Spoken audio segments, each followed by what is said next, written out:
Hello, my YouTube friends. I'm sure you heard the sad story about what took place in Charleston, South Carolina. A wolf dressed in sheep clothes entered the house of the Lord on June 17, 2015, and spent approximately 1 hour with followers of and believers in Christ while they worshiped before he pulled out a gun and murdered and maimed unsuspecting believers in a place most would consider safe and sacred. But the Bible told us that this day was coming, that in the last days there will be godlessness. 2 Timothy 3. But understand this, that in the last days there will come times of difficulty.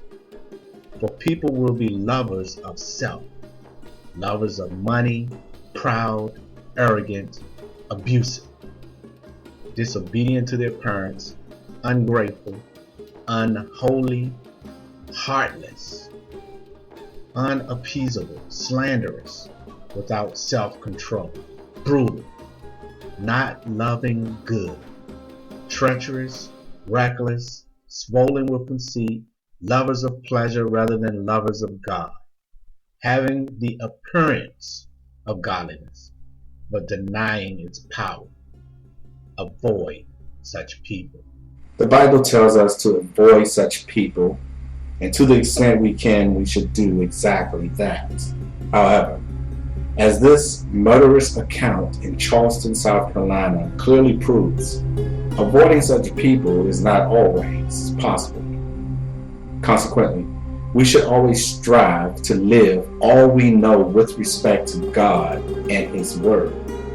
Live a righteous life, for we never know when we might be called to God's glory. For we are living in the last days when men's hearts are truly waxed cold, and those who possess these icy hearts have a real disdain for those who seek to give and share love and do good. To the family of those who lost their lives at the hands of such evil Wednesday, remember what Matthew 5:12 says about your loved one's sacrifice. Rejoice and be glad, for your reward in heaven is great.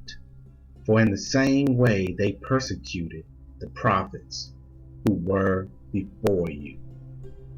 As Christians, we can't help but mourn the lost lives of our fellow brothers and sisters. But in doing so, we should also remember what 1 Peter 4:13 tells us. But to the degree that you share the sufferings of Christ, keep on rejoicing, so that also at the revelation of His glory you may rejoice with exultation. In other words, remember that what takes place in this world is not the end-all, be-all.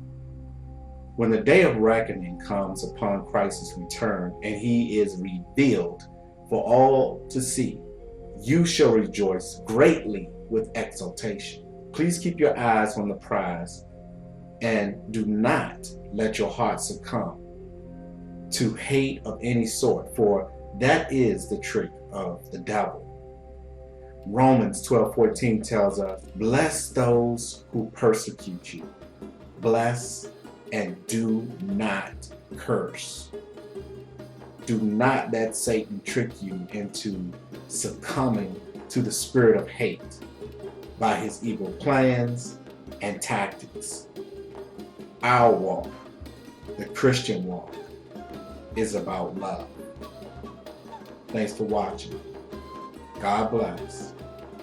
Peace and love.